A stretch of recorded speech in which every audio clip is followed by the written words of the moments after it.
बिस्मिल्लाहिर्रहमानिर्रहीम। आज हम पढ़ेंगे what is an operating system और ये हमारा फर्स्ट लेक्चर है ऑपरेटिंग सिस्टम के बारे में। तो इसके हम बेसिस आज पढ़ेंगे कि ऑपरेटिंग सिस्टम बेसिकली हमारे पास होता क्या है। ऑपरेटिंग सिस्टम, जिसको हम शॉर्ट फॉर्म में OSP कहते हैं, ये हमारे पास क्या है? ये हमारे पास होता है सिस्टम प्रोग्राम। सिस्टम प्रोग्राम वो प्रोग्राम जो कि एज अ होल सिस्टम के ऊपर रन हो रहा होता है, तो इसको हम क्या कहते हैं? Operating system. इस सिस्टम प्रोग्राम का काम क्या होता है? ये मैनेज करता है किसको? कंप्यूटर हार्डवेयर को। हमारे पास जो बेसिक हार्डवेयर होता है, फॉर एग्जांपल मैं आपको एक डायग्राम के जरिए समझाता हूँ। ये मेरे पास एक पूरा हार्डवेयर कंप्यूटर सिस्टम है। इसके अंदर हमारे पास सेंट्रल प्रोसेसिंग यूनिट भी लगा हुआ है। इसमें हमारे पास मेन मेमोरी भी है और इसके पास क्या है? सेकेंडरी मेमोरी भी है। फॉर एग्जाम्पल हम कहते हैं ना कि हार्ड डिस्क ड्राइव लगा हुआ है और यहाँ पे हमारे पास रैम है। इसके अलावा इसके साथ हमारे पास IO डिवाइसेस भी लगे होते हैं, ठीक है ना। तो ये हमारा हार्डवेयर है। अब इस हार्डवेयर को चलाने के लिए, चूंकि ये एकदम हार्डवेयर है, ये अगर अब इसको पावर भी दे दे तो भी ये काम नहीं करेगा। तब तक काम नहीं करेगा जब तक हम एक ऑपरेटिंग सिस्टम को इसके अंदर इंस्टॉल नहीं कर सकते। जब हम इसके अंदर ऑपरेटिंग सिस्टम को इंस्टॉल कर लेंगे, तब ये हार्डवेयर हमारा क्या हो जाएगा? ऑपरेटिव हो जाएगा। तो ऑपरेटिंग सिस्टम हमारे पास एक ऑपरेटिंग सिस्टम हमारे पास सिस्टम प्रोग्राम है और ये सिस्टम प्रोग्राम क्या करता है? मैनेज करता है किस चीज को? कंप्यूटर हार्डवेयर को, ठीक है ना। तो जब हम इसके ऊपर क्या कर लेते हैं? ऑपरेटिंग सिस्टम को इंस्टॉल कर लेते हैं, तो हमारे पास फिर ये एक सिस्टम बिल्डअप हो जाता है, ठीक है ना। तो जैसे हमारे पास एक सिस्टम बिल्ड हो जाता है, तो फिर इस सिस्टम के अंदर देखें, ये मेरे पास हार्डवेयर है, इसके ऊपर मैंने क्या कर दिया? ऑपरेटिंग सिस्टम इंस्टॉल कर दिया है। अब इसके ऊपर क्या करेगा? यूजर आएगा। यूजर क्या करेगा? एप्लीकेशन इंस्टॉल करेगा इसके ऊपर, ऑपरेटिंग सिस्टम के ऊपर। किस तरह वो आएगा? वर्ड प्रोसेसिंग का सॉफ्टवेयर इंस्टॉल कर देगा, वेब ब्राउज़र इंस्टॉल कर देगा, ठीक है ना। अब देखें, अब होता क्या है कि ये हमारे पास हार्डवेयर है, ठीक है, और यहां पे यूजर बैठा हुआ है। यूजर अगर इस हार्डवेयर के साथ इंटरएक्ट करना चाहता है, तो यहां पे हमारे पास एक सॉफ्टवेयर की जरूरत होगी और जिसे हम क्या कहते हैं? Operating system. इस ऑपरेटिंग सिस्टम को हम क्या करेंगे? इस हार्डवेयर के ऊपर इंस्टॉल कर लेंगे। ये ऑपरेटिंग सिस्टम क्या करता है? इंटरफेस प्रोवाइड करता है। इंटरफेस प्रोवाइड करता है किसको? यूजर को। ये इंटरफेस जो प्रोवाइड करता है यूजर को, ये किस लिए प्रोवाइड करता है? ये इसलिए प्रोवाइड करता है ताकि हम क्या कर सकें? एप्लीकेशन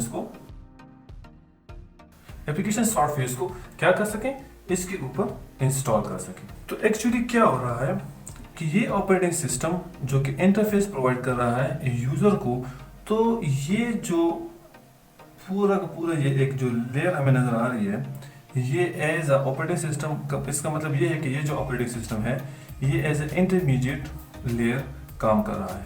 इंटरमीडिएटरी क्या कर रहा है कि यूजर और हार्डवेयर के बीच में ये एक लेयर आ जाती है और ये एक सिस्टम सॉफ्टवेयर होता है, ऑपरेटिंग सिस्टम जिसे हम कहते हैं, जो कि एनेबल करता है यूजर को कि वो इस हार्डवेयर को यूज कर सके। तो कुछ पॉइंट्स हमारे पास यहाँ पे बिल्डअप हो जाती हैं। ऑपरेटिंग सिस्टम हमारे पास क्या है? ये हमारे पास एक प्रोग्राम है that manages computers हार्डवेयर, ठीक है। दूसरा पॉइंट जो हमारे पास यहाँ पे क्रिएट हो जाता है, वो क्या होता है कि operating system provides basis for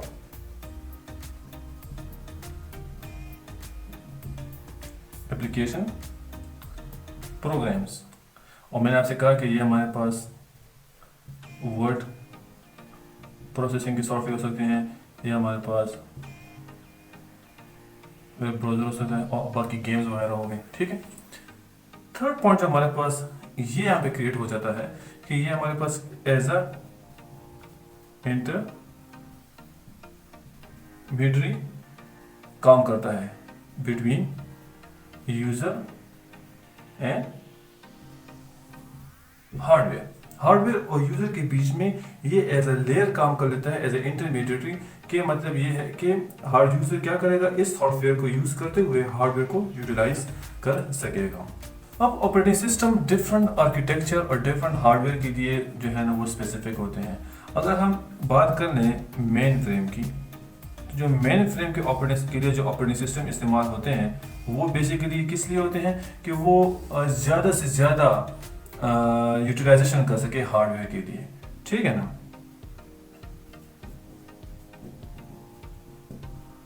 optimise utilisation of hardware, क्योंकि जो मेन फ्रेम होता है ये हमारे पास एक बहुत बड़ा सिस्टम होता है, ठीक है। और इस सिस्टम के साथ क्या होता है, बाकी सारे टर्मिनल्स लगे होते हैं, ठीक है। और ये हमारे पास मेन ये powerful operating system powerful system होता है जिसके लिए हमारे पास पावरफुल ऑपरेटिंग सिस्टम चाहिए होता है, ठीक है। उसके अंदर जो प्रोग्रामिंग हुई होती है प्रोसेसेस के लिए और बाकी जो हमारे पास स्केजुलिंग है और प्रोसेसिंग मल्टी थ्रेडिंग प्रोग्रामिंग होगी, सब कुछ इसके अंदर इस ऑपरेटिंग सिस्टम के लिए जो है ना वो ऑर्गेनाइज किया हुआ होता है, ताकि जो ये हार्डवेयर है वो ये चूंकि बहुत कम्प्लेक्स हार्डवेयर होता है और हाई स्पेसिफिकेशन का हार्डवेयर होता है, तो इस हार्डवेयर को रन करने के लिए भी हमारे पास एक ऐसा ऑपरेटिंग सिस्टम होता है जो कि वो उसको मैनेज कर सके। इसके अलावा हमारे पास जो पर्सनल कंप्यूटर्स के ऑपरेटिंग सिस्टम होते हैं, ये पर्सनल कंप्यूटर के ऑपरेटिंग सिस्टम हमारे पास जो हम इस्तेमाल करते हैं विंडोज 7 हो गया, XP हो गया, ये ऑपरेटिंग सिस्टम इसकी जो स्पेसिफिकेशंस होती हैं, जो ये बिल्ड हुआ होता है, ये भी हमारे पास फॉर एग्जांपल अगर हम देख लें तो गेम्स के लिए जो है ना इसके अंदर अपने प्रोग्राम्स होते हैं ताकि वो उस हार्डवेयर को अच्छी तरीके से यूटिलाइज कर सके। इसके अलावा बहुत सारे ऐसे बिजनेस एप्स हैं, ठीक है, जो कि एनेबल होते हैं डिफरेंट ऑपरेटिंग सिस्टम के लिहाज से। आप देख रहे हैं कि आपको अगर विंडोज 7 की अगर विंडोज 10 की हम बात कर लें, विंडोज 7 की हम बात कर लें, तो उसके अंदर हमारे पास एडिशंस होते हैं, प्रोफेशनल एडिशन होता है हमारे पास। इसके अलावा बहुत सारे जो है हम सर्वर्स की बात कर ले तो वहाँ पे हमारे पास डाटा सेंटर हो गया, स्टैंड अलोन सिस्टम हो गए। तो वहाँ पे क्या होता है कि हर एक वर्जन और हर एक एडिशन के मुताबिक अपने अपने फीचर्स जो है ना हमें प्रोवाइडेड होते हैं। तो पर्सनल कंप्यूटर्स के लिए अपने ऑपरेटिंग सिस्टम होते हैं। इसके अलावा अगर हम ये देख लें कि जो मोबाइल कंप्यूटर हमारे पास हैं, मोबाइल कंप्यूटर्स के लिए जो ऑपरेटिंग सिस्टम यूज़ होते हैं तो वो हमारे पास उस हार्डवेयर के लिहाज से स्पेसिफिक होते हैं। और इसलिए कि मोबाइल कंप्यूटर्स अगर हम फॉर एग्जांपल स्मार्टफोन्स की बात कर लें तो वहाँ पे के लिए हमारे पास जो ऑपरेटिंग सिस्टम या सिस्टम सॉफ्टवेयर जो इस्तेमाल होता है वो एंड्रॉयड हमारे पास है, ठीक है, या एप्पल हम कहते हैं iOS हमारे पास आ गया, ठीक है। इसके अलावा बहुत सारे ऐसे सिस्टम्स भी होते हैं जो कि एम्बेडेड सिस्टम्स होते हैं। एम्बेडेड सिस्टम के लिए जो है ना उसके अंदर अपनी प्रोग्रामिंग हुई होती है जो कि उस एम्बेडेड हार्डवेयर को रन कर रहे होते हैं। तो बेसिकली अगर हम ओवरऑल देख लें तो जो ऑपरेटिंग सिस्टम हमारे पास होता है, ये ऑपरेटिंग सिस्टम एक सिस्टम सॉफ्टवेयर होता है, लेकिन इस सिस्टम सॉफ्टवेयर के अंदर ये जो हम इसकी बात करते हैं कि ये हमारे पास क्या है, ये एक सिस्टम सॉफ्टवेयर तो है, लेकिन ये सिस्टम सॉफ्टवेयर ऐसे बिल्डअप नहीं हुआ। ये जो हमारे पास होता है ये पीस बाय पीस बिल्ड हुआ होता है,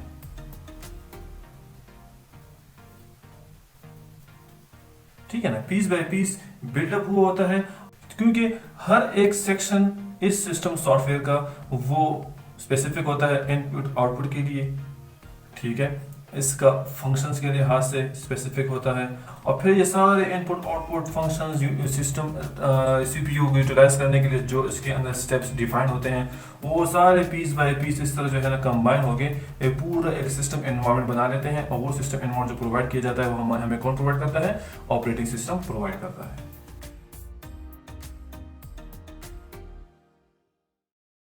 अच्छा, अब बात करते हैं ऑपरेटिंग सिस्टम्स का जो रोल होता है कंप्यूटर सिस्टम के अंदर। तो अगर हमने इसको अंडरस्टैंड करना है कि ऑपरेटिंग सिस्टम हमारे पास क्या रोल परफॉर्म करता है कंप्यूटर सिस्टम के लिए। तो यहाँ पे हमारे पास 4 सेक्शन होते हैं। तो फर्स्ट सेक्शन हमारे पास जो होता है वो होता है हार्डवेयर का।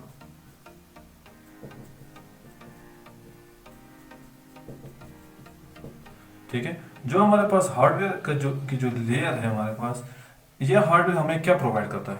यह हार्डवेयर हमें रिसोर्सेज प्रोवाइड करता है। ठीक है, रिसोर्सेज कौन कौन से रिसोर्सेज हमारे पास है? हमारे पास अगर देखें तो सीपीयू टाइम है हमारे पास। ठीक है, इसके अलावा हमारे पास मेमोरी है, इसके अलावा IO डिवाइसेस हमारे पास है, एंड सो ऑन। ठीक है, ये हार्डवेयर चूंकि हमारे पास एक कंप्यूटर सिस्टम से का एक कंपोनेंट है, इस हार्डवेयर को रन करने के लिए हमारे पास क्या चाहिए? हमारे पास एक सिस्टम सॉफ्टवेयर चाहिए। ये सिस्टम सॉफ्टवेयर हमारे पास क्या है? ऑपरेटिंग सिस्टम है। ठीक है, हम क्या करेंगे कि ऑपरेटिंग सिस्टम को, इस सिस्टम सॉफ्टवेयर को इस हार्डवेयर के ऊपर क्या कर देंगे? इंस्टॉल कर लेंगे। क्यों? क्योंकि ये ऑपरेटिंग सिस्टम ही वाहिद है जो कि कंट्रोल प्रोवाइड करता है। कंट्रोल प्रोवाइड करता है कि आपके पास जो ये रिसोर्सेज हैं इसको एलोकेट किस तरह करना है, फिर इस रिसोर्सेज को यूटिलाइज किस तरह करना है। ठीक है, और इसकी कंट्रोल प्रोग्रामिंग हमने किस तरह करनी है। ये चीजें किसके लिए हम कह रहे हैं? ये चीज हम कह रहे हैं कि इस हार्डवेयर के लिए कह रहे हैं, क्योंकि ये रिसोर्सेज सीपीयू टाइम मेमोरी और इनपुट आउटपुट डिवाइसेस हैं, इनको हमने किस तरह कंट्रोल मैनर पे चलाना है ताकि ये रिसोर्सेज एलोकेट भी हो जाएं और साथ साथ यूटिलाइज भी हो जाएं। ऑपरेटिंग सिस्टम तो ठीक है, अगर इसको हमने कोई कमांड नहीं दी तो ये कुछ भी नहीं करेगा, ये आपस में साथ जो है ना सिंपली बैठा रहेगा। इसको कमांड कौन देगा? इसको कमांड देगा जो हमारे पास एंड यूजर है। एंड यूजर के पास एक, फॉर एग्जांपल, एक सॉफ्टवेयर है जो कि हमारे पास आता है वर्ड प्रोसेसिंग का, इसके पास एक सॉफ्टवेयर है। ठीक है, इसके अलावा फॉर एग्जांपल इसके पास है स्प्रेडशीट का सॉफ्टवेयर है, इसके पास एक वेब ब्राउजर है। ठीक है ना, तो क्या होगा? या एक और चीज हम यहाँ पे मेंशन कर लेते हैं कि कंपाइलर्स हमारे पास है। ठीक है ना, तो ये जो सॉफ्टवेयर हमारे पास आ गए ये एंड यूजर्स के पास है। ठीक है, ये एंड यूजर्स के पास है। अब एंड यूजर चाहता है कि ये सॉफ्टवेयर हमारे पास रन हो जाए इस हार्डवेयर के ऊपर, तो ये डायरेक्टली इस हार्डवेयर के ऊपर रन नहीं हो पाएंगे। क्यों? क्योंकि इनको हम कहते हैं ये हमारे पास एप्लीकेशन सॉफ्टवेयर है। ये एप्लीकेशन सॉफ्टवेयर के लिए सिस्टम सॉफ्टवेयर का होना जरूरी है। तो यूजर क्या करेगा? And user in application software को लेते हुए इस ऑपरेटिंग सिस्टम के अंदर इंस्टॉल करेगा, और ये ऑपरेटिंग सिस्टम हमारे पास इस हार्डवेयर के ऊपर रन हो रहा होगा। तब जाके इस वर्ड प्रोसेसिंग या स्प्रेडशीट वेब ब्राउजर को क्या होगा? ये अगर हमारे पास सेकेंडरी मेमोरी में पड़ा हुआ तो ये सीपीयू इसको टाइम देगा, इनपुट आउटपुट डिवाइस से कमांड आएगी, मेमोरी में ये हमारे पास स्टोर हो जाएगा, और इस तरह से फिर resource allocation, utilization, scheduling, everything जो है ना वो परफॉर्म होगी इस ऑपरेटिंग सिस्टम सॉफ्टवेयर की मदद से। तो यहाँ पे बात ये क्लियर हो जाती है कि ये ऑपरेटिंग सिस्टम हमारे पास जो है, ये ऑपरेटिंग सिस्टम बेसिकली क्या कर रहा है? ये operating system provides an environment within which other programs can do useful work।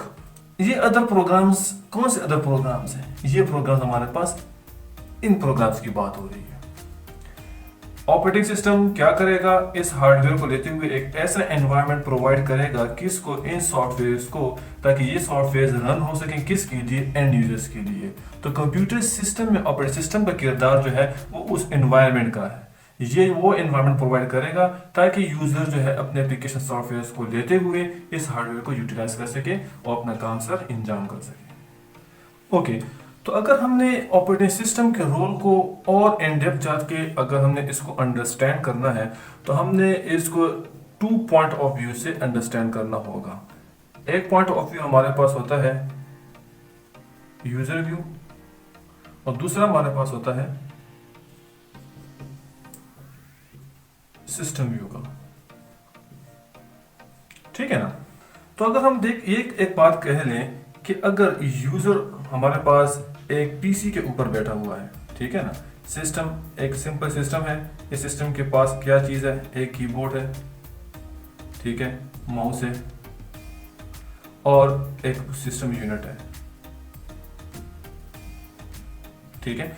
ये नॉर्मल सिस्टम है और ये अपना काम सर अंजाम दे रहा है। तो यहाँ पे अगर हम कह रहे हैं कि ये एक सिंपल छोटा सा सिस्टम कोर है, 3 कोर है, 5 कोर है, 7 है, इससे हम क्या उम्मीद रखेंगे, इस सिस्टम से हम ये यूजर ये उम्मीद रखेगा कि हमारे पास मैक्सिमम वर्क डिलीवर हो, ठीक है ना, मैक्सिमम वर्क डिलीवर हो चाहे कुछ भी हो। ये एक स्टैंड अलोन सिस्टम है जिसके पास यूजर बैठा हुआ है और वो अपना काम कर रहा है। ईज ऑफ यूज होना चाहिए इस यूजर के लिए कि वो इस पीसी को इस्तेमाल करे, क्लियर। लेकिन अगर हम ये कह रहे हैं कि हमारे पास सिस्टम नहीं है बल्कि हमारे पास एक मेन फ्रेम है, एक मेन फ्रेम का सिस्टम लगा हुआ है, ठीक है। तो अगर हम मेन फ्रेम की बात कर लें तो ये मेन फ्रेम का सिस्टम हमारे पास एक बहुत बड़ा सिस्टम होता है, ठीक है। इसके अंदर कैपेबिलिटी होती है किस चीज की, रिसोर्स यूटिलाइजेशन की। रिसोर्स यूटिलाइजेशन की इसलिए इसके पास कैपेबिलिटी होती है क्योंकि जैसे कि मैंने आपको प्रीवियस बताया था कि हमारे पास ये एक सिस्टम है, इसके ऊपर हमने मेन फ्रेम, हमारे पास इसके ऊपर ऑपरेटिंग सिस्टम लगा हुआ है। तो इस ऑपरेटिंग सिस्टम के साथ क्या होता है, हमारे पास टर्मिनल्स लगे होते हैं।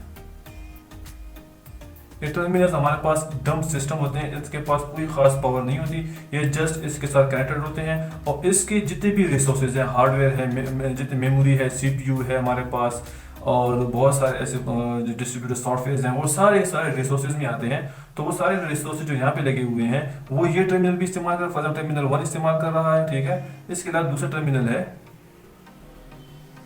वो भी एट टाइम इसको एक्सेस कर रहा है। तो क्या करेगा ये मेन फ्रेम जो है, जो कि ये टर्मिनल इस्तेमाल कर रहे हैं, यहाँ पे जो सिनेरियो होगा वो मोस्टली क्या होगा कि रिसोर्स को यूटिलाइज कर पाए ये सिस्टम, ठीक है ना। तो यहाँ पे जो मैक्सिमम फोकस किस पे होगा, मैक्सिमम फोकस हमारे पास रिसोर्स यूटिलाइजेशन पे होगा ताकि जो एंड यूजर हमारे पास है उसको फील भी ना हो पाए कि हमारे पास जो डाटा है ये कहीं और से आ रहा है। एक्चुअली बैकग्राउंड पे वही हो रहा होगा कि ये टर्मिनल क्या कर रहा है, मेन फ्रेम से डाटा को एक्सेस कर रहा है। अगर फॉर एग्जांपल तीसरी बात अगर हम कहने की अगर यूजर व्यू की बात कर लें कंप्यूटर सिस्टम के लिहाज से कि ऑपरेटिंग सिस्टम हमारे पास किस तरह काम कर रहा है, तो अगर हम देखें कि मोबाइल यूजर्स जो हमारे पास होते हैं, जो मोबाइल कंप्यूटर्स हमारे पास हैं, ये मोबाइल कंप्यूटर्स हमारे पास, स्मार्टफोन हमारे पास होते हैं, लैपटॉप होते हैं, टैबलेट्स होते हैं। तो जो मोबाइल कंप्यूटर्स के लिए हमारे पास जो ऑपरेटिंग सिस्टम दरकार होगा, तो क्या होता है, मोबाइल आजकल जो सिस्टम चल रहा है वो हमारे पास उसमें क्या होता है, उसमें हमारे पास टच स्क्रीन होती है, ठीक है ना। तो टच स्क्रीन की मदद से हम क्या करते हैं, उस हार्डवेयर को यूज करते हैं using an operating system like Android और या iOS का हमारे पास जो ऑपरेटिंग सिस्टम है, ठीक है ना। इसके अलावा हमारे पास एम्बेडेड सिस्टम होते हैं। एम्बेडेड कंप्यूटर्स हमारे पास वो कंप्यूटर्स होते हैं जहां पे कोई व्यू नहीं होता या बहुत ही छोटा सा व्यू होता है ताकि उसके ऊपर हमारे पास आउटपुट नजर आ सके, या अगर इनपुट के लिए कोई टच पैड मौजूद हो, ठीक है, इसमें हमारे पास मोस्टली टच पैड मौजूद होता है, ठीक है। एंड यहाँ अगर ये कि little to no view for the user, तो कोई little to no view for the user होता है यहाँ पे। और ये एम्बेडेड सॉफ्टवेयर किसी खास मकसद के लिए बनाए जाते हैं, ठीक है, ताकि होम अप्लायंसेस के लिए, या अगर हम ऑटोमोबाइल्स में देख लें तो हमारे पास छोटी सी स्क्रीन होती है और उसके पीछे सारे जो है ना एक सॉफ्टवेयर रन हो रहा होता है जो कि पूरे के पूरे ऑटोमोबाइल के हार्डवेयर को मेंटेन कर रहा होता है। तो अगर ये हमारे पास ऑपरेटिंग सिस्टम यूजर व्यू के लिहाज से है। अगर हम सिस्टम व्यू की बात कर लें तो सिस्टम व्यू के लिहाज से जो हमारे पास ऑपरेटिंग सिस्टम है, ये ऑपरेटिंग सिस्टम क्या काम कर रहा होता है, ये मोस्टली इन्वॉल्व होता है कि हम हार्डवेयर को किस तरह इस्तेमाल कर सकें। ये ऑपरेटिंग सिस्टम मोस्टली हार्डवेयर को देख रहा होता है, ठीक है, कि हार्डवेयर हमारे पास क्या है, हार्डवेयर को ये क्या करता है, हार्डवेयर को ये मैनेज करता है। अगर ये हार्डवेयर को मैनेज करता है तो इट मीन्स कि ऑपरेटिंग सिस्टम व्यू के लिहाज से एक मैनेजर है। ये मैनेजर है, ये क्या करेगा, ये रिसोर्सेज को मैनेज करेगा। रिसोर्सेज हमारे पास क्या हो सकती हैं, रिसोर्सेज हमारे पास जैसे कि मैंने कहा कि सीपीयू टाइम हो सकता है, ठीक है, और मेमोरी हो सकती है, हमारे पास इनपुट आउटपुट ऑपरेशन या डिवाइसेस हमारे पास हैं, ये सारे रिसोर्सेज हमारे पास हैं, ठीक है। इन रिसोर्सेज को आपने ऑपरेटिंग सिस्टम ने क्या करना है, मैनेज करना है। तो जब ये मैनेजर का काम करेगा तो यहाँ पे हम कहते हैं कि हम एक टर्म इस्तेमाल करते हैं रिसोर्स यूटिलाइजेशन या रिसोर्स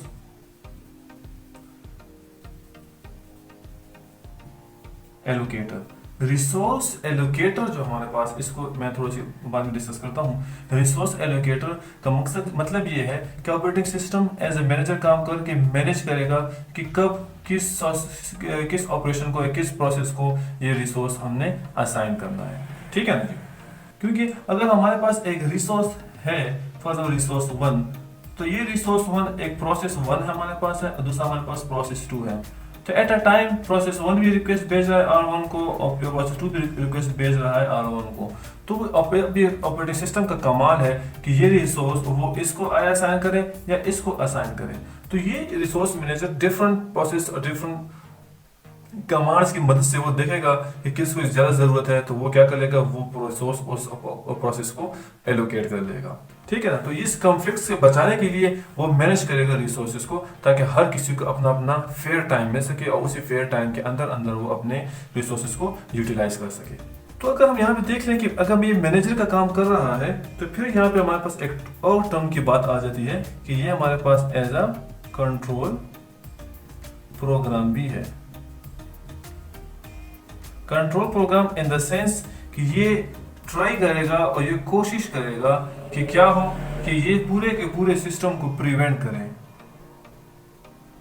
प्रिवेंट्स एरर्स, ठीक है ना, कि एरर्स को ये रोके ताकि सिस्टम स्मूथली रन हो सके, ठीक है, और कंप्यूटर प्रॉपरली अपना जो भी वो प्रोसेस कर रहा है वो एट द एंड तक पूरी स्मूथली तरीके से परफॉर्म हो सके।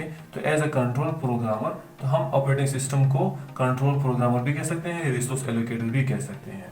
तो ये हमारे पास दो व्यूज थे कि ऑपरेटिंग सिस्टम कंप्यूटर सिस्टम के अंदर अपना रोल किस तरह अदा करता है।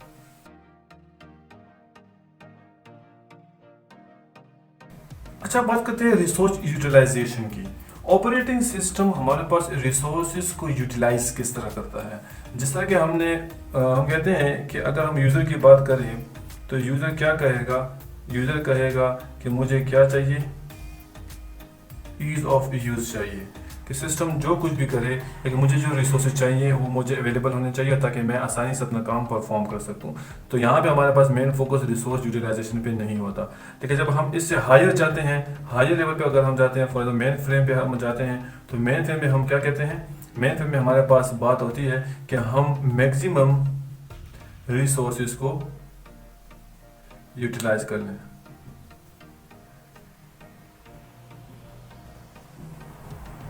ठीक है ना, कि हम रिसोर्सेज को मैक्सिमम हद तक यूटिलाइज कर सकें। तो ये हमारे पास क्या होगा कि हम यहाँ पे ये देखेंगे कि जो रिसोर्सेज हमारे पास हैं, शेयर्ड रिसोर्सेज हमारे पास जो होते हैं सिस्टम में, तो उसको हम किस तरह अच्छे तरीके से कंट्रोल कर सकें, ठीक है ना। तो कंट्रोलिंग का मतलब ये है कि हम यहाँ पे कि जो ऑपरेटिंग सिस्टम है वो एश्योर करेगा कि जो भी रिसोर्सेज हमारे पास हैं वो एफिशिएंटली क्या करें, काम कर सके, और सारे के सारे जितने भी प्रोसेस हमारे पास आ रहे हैं वो अच्छी तरीके से उसको एलोकेट हो सके और वो सिस्टम उसको यूटिलाइज कर सके, ठीक है ना। क्योंकि अगर फॉर एग्जांपल हमारे पास एक प्रोसेस है P1, process P2, process P3, और यहाँ पे हमारे पास रिसोर्स है रिसोर्स 1, रिसोर्स 2, ठीक है ना। तो ये जो प्रोसेस 1 है ये R1 को यूज कर रहा है, ठीक है, इसने रिक्वेस्ट की और R1 इसको एलोकेट हो गया, क्लियर। फिर इसने क्या किया कि साथ ही साथ इसने R2 को भी रिक्वेस्ट भेजी और ये इसको साइन हो गया। और क्या हो रहा है कि जो ये हमारे पास पूरा का पूरा ऑपरेटिंग सिस्टम जो चल रहा है यहाँ पे, ये ऑपरेटिंग सिस्टम क्या कर रहा है, इस प्रोसेस 1 को बार बार रिसोर्सेज दे रहा है, और यहाँ पे जब ये रिक्वेस्ट भेजता है तो ये भी क्रॉस हो जाता है, जब ये रिक्वेस्ट भेजता है तो ये भी क्रॉस हो जाता है। तो आप खुद देख लें कि यहाँ पे कोई फेयर शेयर नहीं हो रहा, क्योंकि सिस्टम ऑपरेटिंग सिस्टम यहाँ पे कोशिश कर रहा है कि बार बार मैं प्रोसेस 1 को ही रिसोर्सेज देता जाऊँ। तो ऑपरेटिंग सिस्टम यहाँ पे ये एश्योर करेगा कि नहीं, ऐसा नहीं होगा। प्रोसेस 1, प्रोसेस 2, प्रोसेस 3 एक खास शेड्यूलिंग के जरिए और एक खास प्रोटोकॉल के जरिए क्या होगा, ये सारे के सारे रिसोर्सेज को अच्छी तरीके से यूटिलाइजेशन के लिए रेडी करेगा। तो जो यूटिलाइजेशन हमारे पास यहाँ पे जो बात होती है, हम यहाँ पे ये कहते हैं कि ये हमारे पास एज अ परसेंटेज मेजर होगा। परसेंटेज मेजर इस तरह होगा कि हम कहते हैं कि हमारे पास ये एक रिसोर्स है R1, ठीक है, और इस R1 को क्या हुआ है कि इस R1 को हमने टाइम स्टैम्प दिया है, हमने इतना टाइम स्टैम्प दिया है, ठीक है, और ये प्रोसेस P1 है, ये प्रोसेस P1 इस R1 को यूज कर रहा है। अब देखें, ये पूरा पूरा 100% अवेलेबल है, 100% रिसोर्स इसको दिया गया, टाइम दिया गया ताकि ये प्रोसेस P1 क्या करे। इसके लिए ये जो सेगमेंट है, फॉर एग्जांपल अगर हम इस तरह बात कर लें तो ये मेरे पास क्या है, ये मेरे पास 5 सेकंड का टाइम है, ठीक है। दूसरी 5 सेकंड के लिए मेरे पास क्या होगा, दूसरे 5 सेकंड के लिए मे भी यहाँ पे यही R1 जो है ये किसी और के लिए अवेलेबल हो जाएगा। तो अगर ये प्रोसेस P1 इस 5 सेकंड के टाइम में क्या कर ले अपना काम, वो तकरीबन 60% ऑफ द टाइम अपना काम कर ले, तो हम कहेंगे कि अच्छी तरीके से रिसोर्स क्या हो गया, यूटिलाइज हो गया। लेकिन हम कहेंगे कि 60% टाइम इसने यूटिलाइज कर लिया, और 40% जो टाइम बच रहा है हमारे पास, 40% टाइम जो बच रहा है, ये इसने ऑपरेटिंग सिस्टम या सीपीयू के साथ भलाई की है कि इसने जल्दी जल्दी अपने इस रिसोर्स को यूटिलाइज करके इसको वापस दे दिया है सीपीयू को, ताकि वो किसी दूसरे प्रोसेस को असाइन कर ले। लेकिन अगर दूसरी तरफ अगर हम ये देख लें कि ये P1 है, ये इस R1 को क्या कर रहा है, ये इस तरह जा रहा है और ये और टाइम भी मांग रहा है। तो अगर ये और टाइम मांग रहा है तो यहाँ पे रिसोर्स अच्छी तरीके से यूटिलाइज नहीं हुई। क्यों? क्योंकि इस P1 को हमने ये टाइम स्लॉट दिया था कि इस टाइम स्लॉट के अंदर क्या करे, इस रिसोर्स को यूटिलाइज करे। अगर यूटिलाइज नहीं करेगा तो ये फिर यहाँ से इससे रिवोक कर दिया जाएगा और इसे ले लिया जाएगा। तो फिर इससे प्रॉब्लम क्या क्रिएट हुआ, प्रॉब्लम ये क्रिएट हुआ कि जो ऑपरेटिंग सिस्टम हमारे पास, हम जो ऑपरेटिंग सिस्टम की बात कर रहे हैं, ये ऑपरेटिंग सिस्टम इस रिसोर्स को अच्छी तरीके से इसने यूटिलाइज नहीं किया। किसके लिए? P1 के लिए। दैट्स वाई यहाँ पे इससे क्या हो जाएगा, इनकम्प्लीट ऑपरेशन परफॉर्म हो जाएगा। तो इससे सिस्टम क्रैश भी हो सकता है और जो भी जो है ना उसके कोई नेक्स्ट स्टेप होगा तो वो फिर परफॉर्म होगा।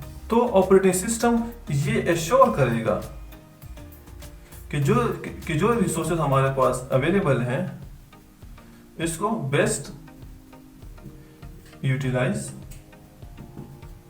कर सके, ठीक है ना। तो ये ऑपरेटिंग सिस्टम का काम ही है, ये इसके स्पेसिफिकेशंस में मैं कैरेक्टरिस्टिक में कह सकता हूँ कि एज ए कैरेक्टरिस्टिक है रिसोर्स यूटिलाइजेशन इस ऑपरेटिंग सिस्टम का।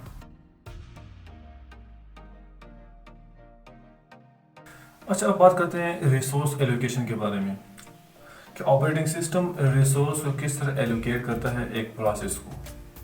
तो अगर हमने एक रिसोर्स को एलोकेट करना है तो जो हमारे पास सिस्टम होता है उस सिस्टम के ऊपर प्रोसेस को रन होना जरूरी है, ठीक है ना। इस प्रोसेस को क्या होना जरूरी है, प्रोसेस को रन करेंगे सिस्टम के ऊपर। जब हमारे पास प्रोसेस रन हो जाएगा सिस्टम के ऊपर तो प्रोसेस सिस्टम के नज़र में आ जाएगा और फिर ये प्रोसेस रिक्वेस्ट करेगा कि मुझे क्या करो, मुझे रिसोर्स एलोकेट करो।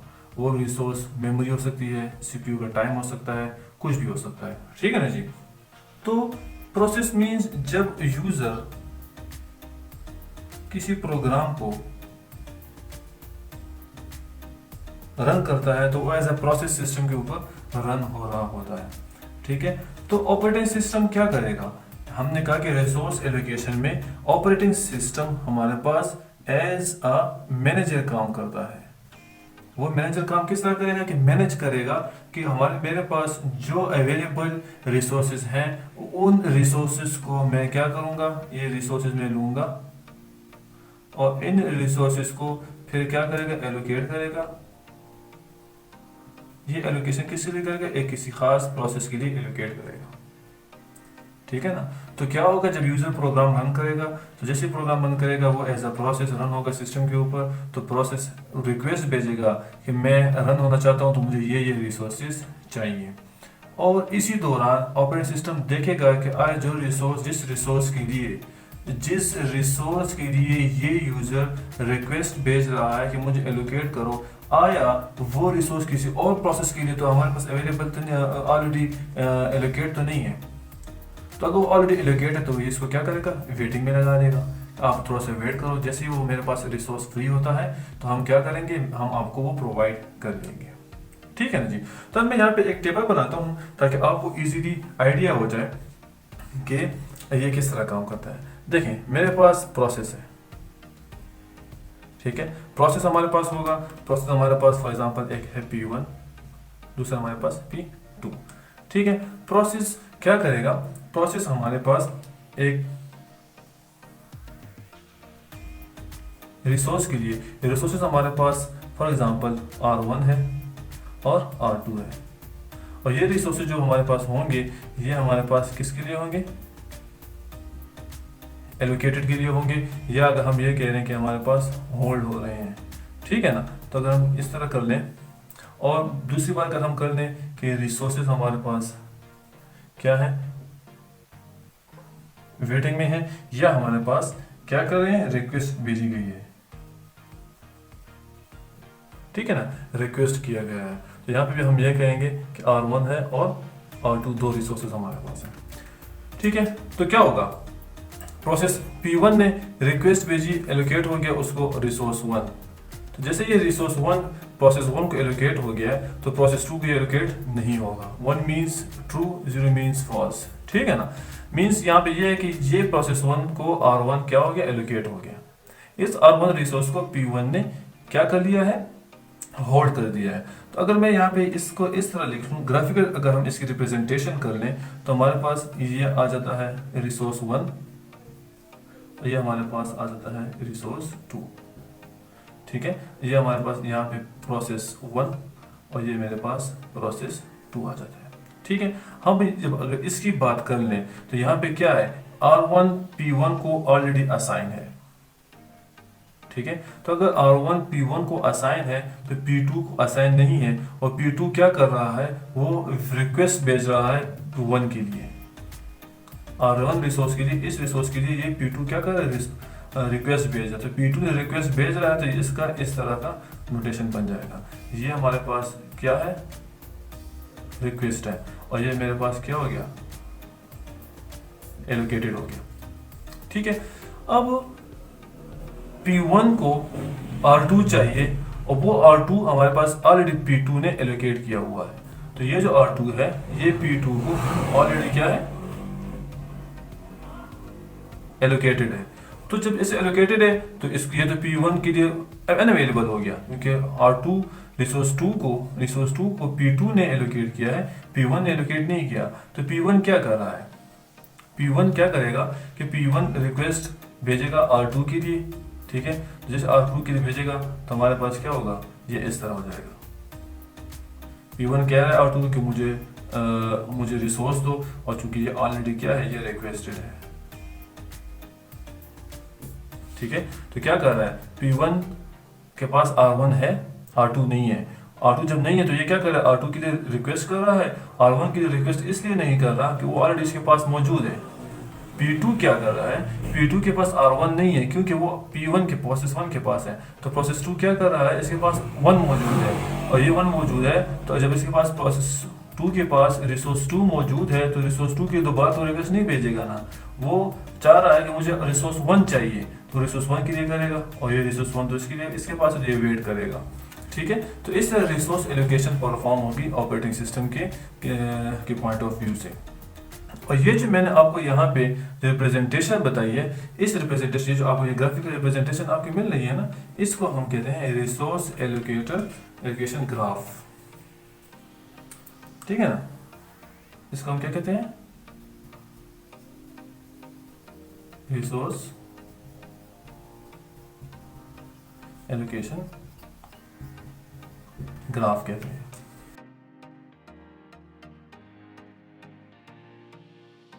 अच्छा, तो रिसोर्स एलोकेशन ग्राफ को डिस्कस करते हैं। रिसोर्स एलोकेशन ग्राफ में हमारे पास क्या होता है कि इसके पास इंफॉर्मेशन होती है।